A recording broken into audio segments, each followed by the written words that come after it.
একটি কুয়োর পানি পান করলেই নাকি মৃত মানুষ জীবিত হয়ে উঠত।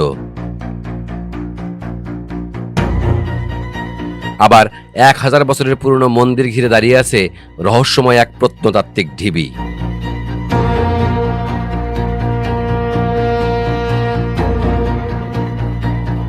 আর এক রাজকন্যা তার আত্মসম্মান বাঁচাতে ঝাঁপ দিয়েছিলেন নদীতে।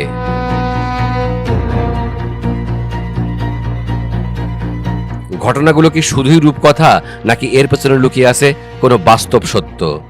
আজ আমরা মহাস্থানগড়ের 3টি গুরুত্বপূর্ণ জায়গায় যাব, যার আসল ইতিহাস আপনাকে অবাক করবেই।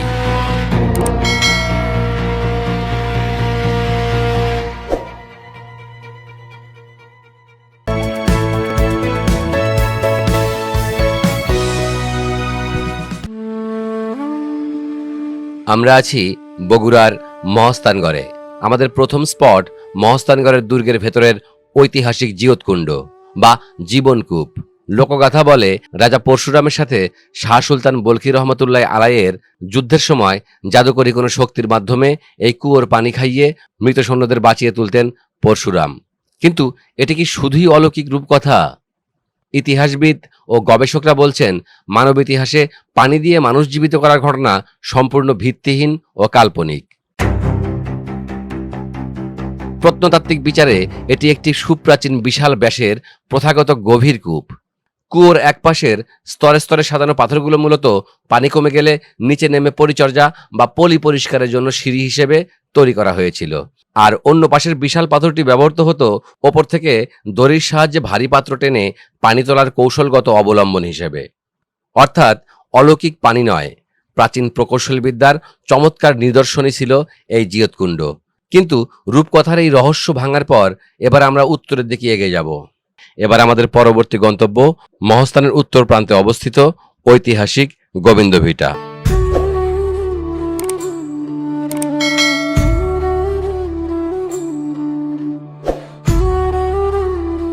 মহাস্থানগড় জাদুঘরের মূল ফটকের সামনেই অবস্থিত এই গোবিন্দভিটা।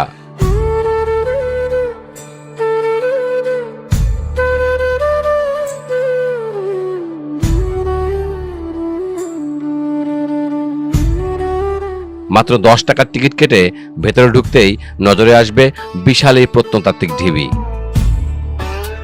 1879 সালে স্যার আলেকজান্ডার কানিংহাম প্রথম এটি শনাক্ত করেন এবং পরবর্তীতে খনন কাজে উঠে আসে এক বিস্ময়কর সত্য। এটি আসলে খ্রিস্টীয় 3য় থেকে 12তম শতকের মধ্যে তৈরি হওয়া একাধিক বৈষ্ণব ও শিব মন্দিরের ধ্বংসাবশেষ। গুপ্ত, পাল ও সেন আমলে একটির উপর আরেকটি মন্দির নির্মাণ করা হয়েছিল। ধর্মীয় গুরুত্ব ও দেবতা গোবিন্দ বা বিষ্ণুর নাম অনুসারে এর নাম হয় গোবিন্দভিটা।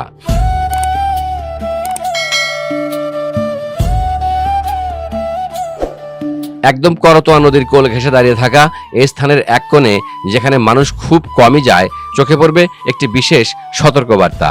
লেখা রয়েছে, ভদ্রতা বজায় রাখুন এবং অশালীন কাজ থেকে বিরত থাকুন। শান্ত নদীর তীরে এ যেন ইতিহাস ও শালীনতা রক্ষার এক নীরব প্রতীক। অর্থাৎ 1000 বছরের মন্দির আর বহমান করতোয়ার তীরে শান্ত এক ইতিহাসের নাম গোবিন্দভিটা। তবে মূল সড়ক ধরে দক্ষিণ দিকে কিছু দূর এলেই দেখতে পাবেন শিলাদেবীর ঘাটের তোরণ। পথটি সোজা নদীর দিকে নেমে গেছে। সেখানে নাকি ঘটেছে ইতিহাসের সবচেয়ে বিয়োগান্তক ঘটনা। রাজকন্যার ঝাঁপ দেওয়ার সেই ট্র্যাজিক ঘাটের বর্তমান রূপ দেখতে চলুন এগিয়ে যাওয়া যাক। তোরণ পেরিয়ে ইটের পথ ধরে পূর্ব দিকে এগোলেই পাবেন শিলাদেবীর ঘাট। কিংবদন্তি বলছে, রাজা পরশুরামের পরাজিত হওয়ার পর তার বোন শিলাদেবী সতীত্ব রক্ষায় এই ঘাটে ঝাঁপ দিয়ে আত্মাহুতি দেন। তবে আরেকটি ইতিহাস বলছে, প্রাচীনকালে পাথর বা শিলা দিয়ে বাঁধানো ঘাট ছিল বলেই এর নাম হয়েছিল শিলাঘাট। তবে সত্যি বলতে এখানে কিন্তু প্রাচীন দেখার মতো তেমন কিছুই নেই। ঘাটে গিয়ে কোনো প্রত্নতাত্ত্বিক স্থাপত্য বা প্রাচীন শিলা চোখে পড়ে না। যে সিঁড়িটি নদীর দিকে নেমে গেছে সেগুলো সদ্য সিমেন্ট দিয়ে আধুনিক প্লাস্টার করে বানানো। ঘাটের পাশে একলা দাঁড়িয়ে আছে একটি ছোট্ট কৃষ্ণচূড়া গাছ আর 8-10 জনের বসার বেঞ্চ।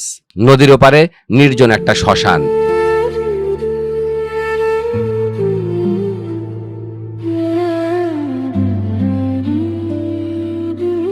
আর ঘাটের পাশেই চলছে নতুন ব্রিজের কাজ, যা এই ইট বিছানো পথটিকে নদীর ওপারে যুক্ত করবে।